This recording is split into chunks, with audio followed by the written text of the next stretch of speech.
Welcome to Shanthi's cafe. Daily ஒரு author பற்றி பார்த்துட்ருக்கோம். யூஜிஆர்பி யூனிட் 1க்கு ராமச்சந்திர நாயக் புக்கில் இருந்து. இன்றைக்கி யாரை பற்றி பார்க்கலாம் அப்படின்னா 19th century இங்கிலீஷ் ப்ரோஸ் ரைட்டர்ஸில் ஒரு 3 மெம்பர்ஸை பற்றி பார்க்கலாம். ஃபஸ்ட்டு யாரை பற்றி பார்க்குறோம் அப்படின்னா வில்லியம் ஆஸ்லிட். இந்த வில்லியம் ஆஸ்லிட் எப்போ பிறக்கிறாரு அப்படின்னா 1778 பிறந்து 1830 இறந்துறாரு.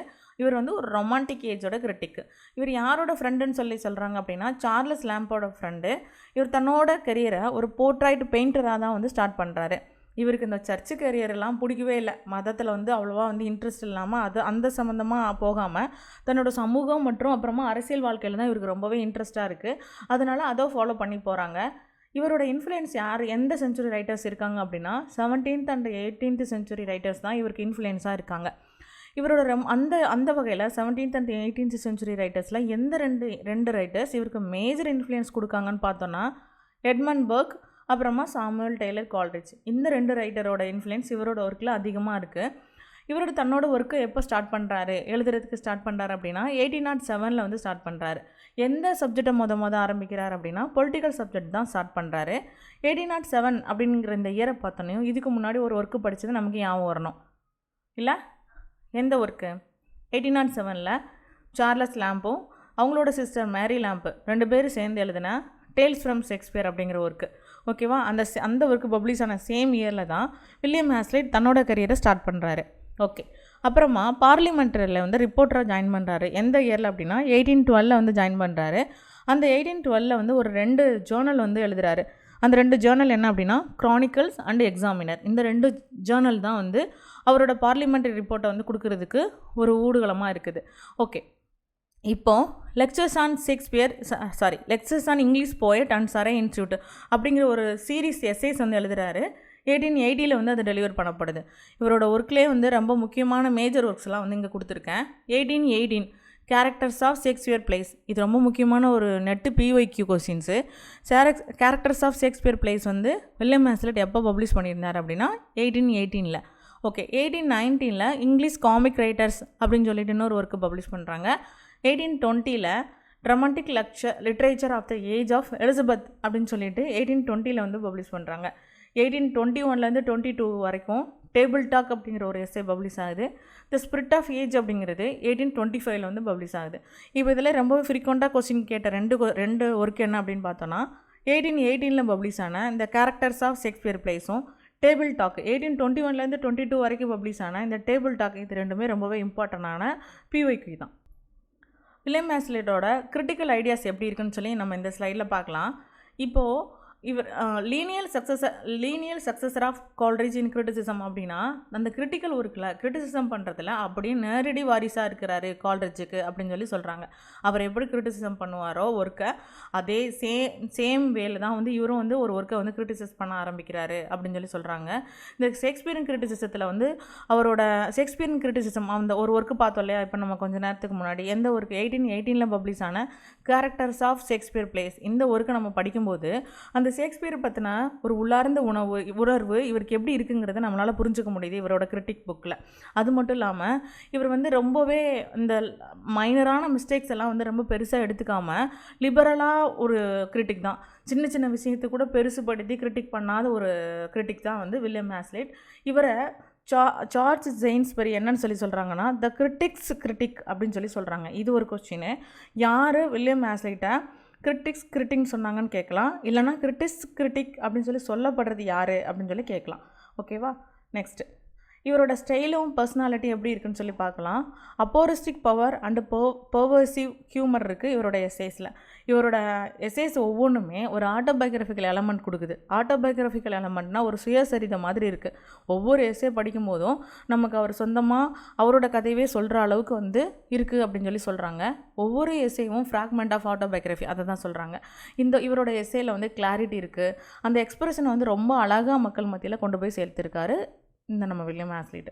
அவரை பற்றின ஒரே ஒரு கொஷின் பார்த்துடலாம். Who called the critic?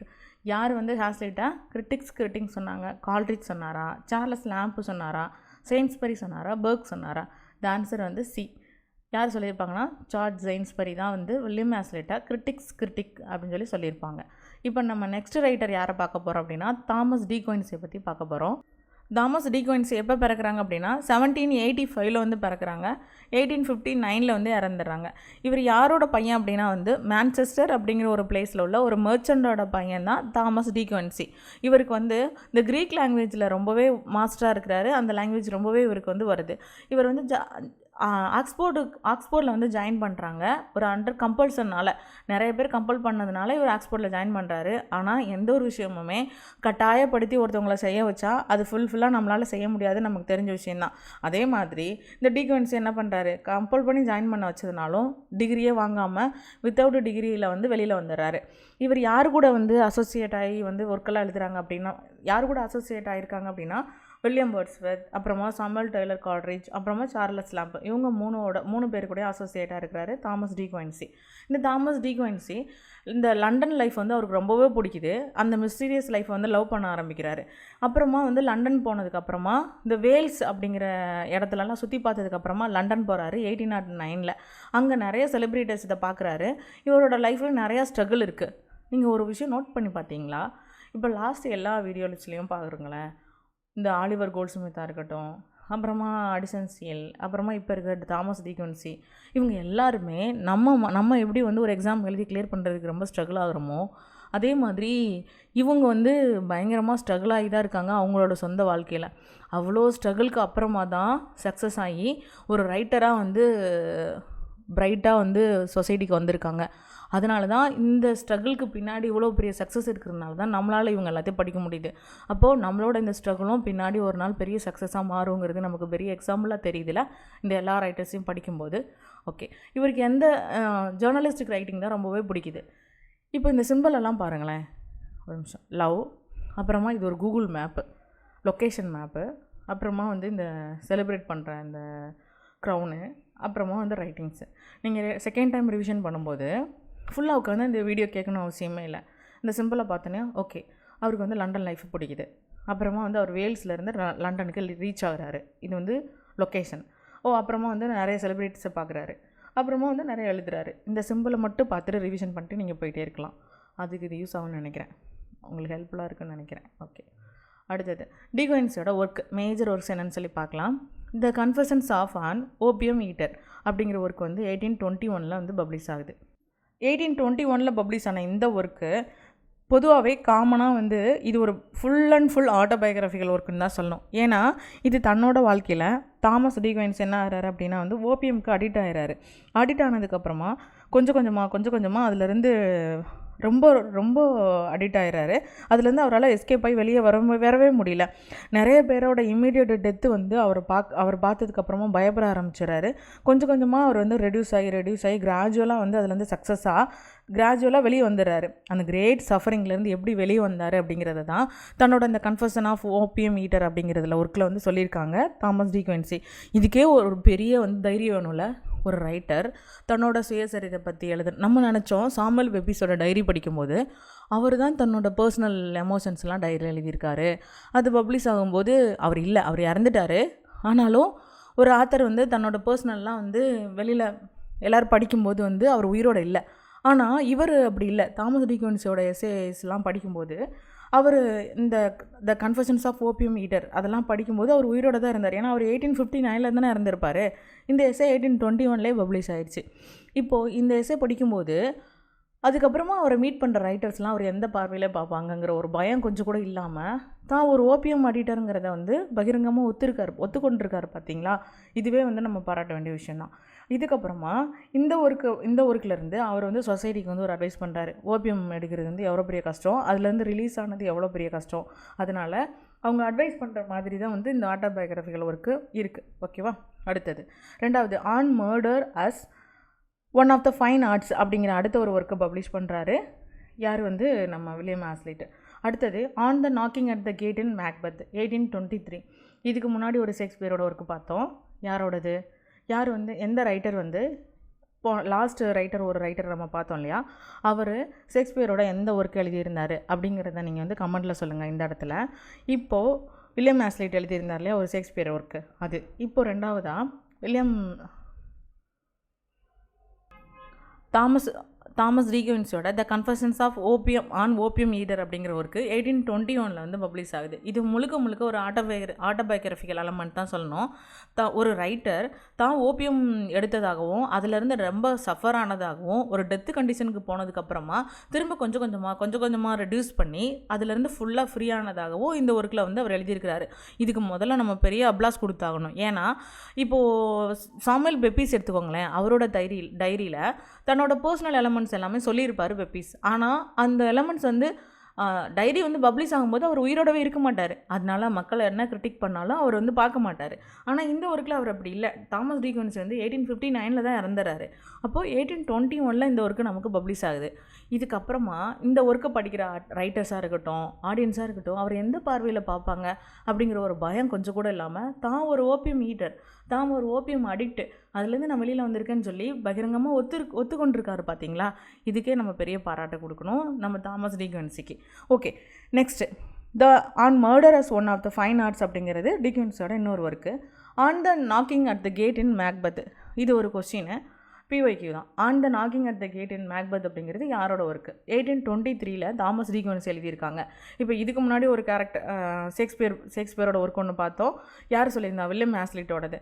இப்போ ஒரு மேக்பத்தை பற்றி ஒருத்தவங்க எழுதியிருக்காங்க, தாமஸ் டீக்வென்சி. இதெல்லாம் வந்து நீங்கள் நோட் பண்ணி வச்சுக்கணும். ஏன்னா வந்து இப்போ உள்ள கொஸ்டின்ஸ் எல்லாம் வந்து இப்படி தான் வருது. இது எப்போ பப்ளிஷ் ஆகுது அப்படின்னா 1823 பப்ளிஷ் ஆகுது. 1823 நம்ம இன்னொரு ஒர்க் ஞாபகம் வருது. என்னென்னா சார்லஸ் லாம்போட கலெக்ஷன்ஸ் ஆஃப் எஸ்ஏ அப்படிங்கிறது 1823 வந்து பப்ளிஷ் ஆகும். 1833 லாஸ்ட் எஸ்ஏஸ் ஆஃப் எலியா அப்படிங்கிறத வந்து பப்ளிஷ் பண்ணியிருப்பார் சார்லஸ் லாம்ப். இப்போ 1823 2 ஒர்க் ஞாபகம் வச்சுக்கோங்க.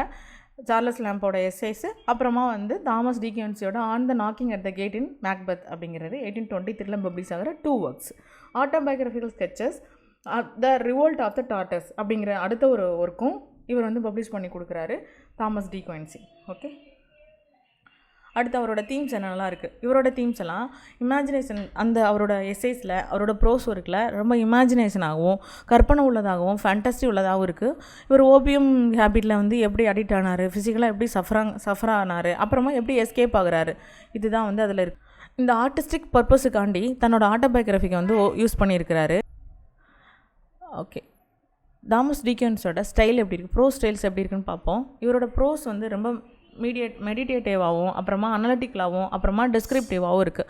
இவரோட ப்ரோஸ் ஸ்டைல் ரொம்ப கிளியராகவும் சிம்பிள் ப்ரோஸாகவும் இருக்குது. இதுக்கு வரைக்கும் நம்ம பார்த்த எல்லா ஆத்தரோடதும் கிளியராகவும் சிம்பிளாகவும் தான் இருக்குன்னு சொல்லி பார்த்தோம்.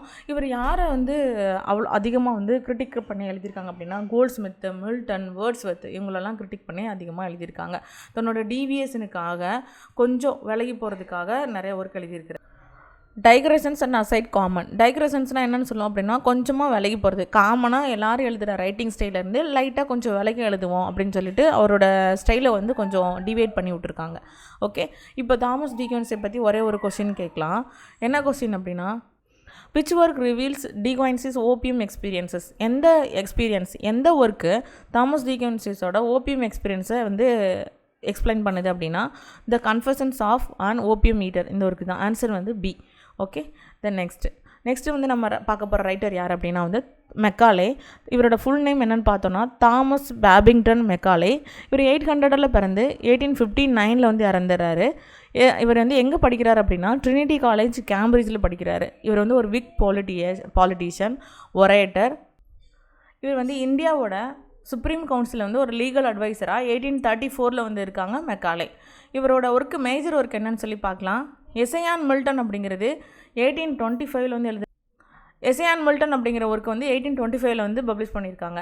த ஹிஸ்ட்ரி ஆஃப் இங்கிலாந்து ஃப்ரம் அசிஸ்டன்ஸ் ஆஃப் ஜேம்ஸ் டூ, இந்த ஒர்க்கு வந்து மெக்காலேயோட பப்ளிஷிங் எஸ்ஸே. இது வந்து ஜேம்ஸ் டூ வந்து எப்போ வந்து ஆட்சிக்கு வராங்க, அந்த ஆட்சி பீரியட்லேருந்து இவர் எழுத ஆரம்பிச்சிருக்கிறாரு இந்த ஹிஸ்ட்ரி ஆஃப் இங்கிலாந்து அப்படிங்கிற ஒரு ஒர்க்கை. இப்போ ஜேம்ஸ் டூவோட ரூலிங் பீரியட் என்ன நம்ம ஞாபகப்படுத்திடலாம். 1660 1685 வரைக்கும் சார்லஸ் டூ வந்து ரூல் பண்ணுவாங்க. 1685 1689 வரைக்கும் தான் ஜேம்ஸ் டூ இருப்பாங்க. 88 வந்து க்ளோரியஸ் ரெவல்யூஷன் வரும். அதுக்கப்புறமா வந்து ஜேம்ஸ் டூ ஆட்சியிலேருந்து இறங்கிடுவாங்க.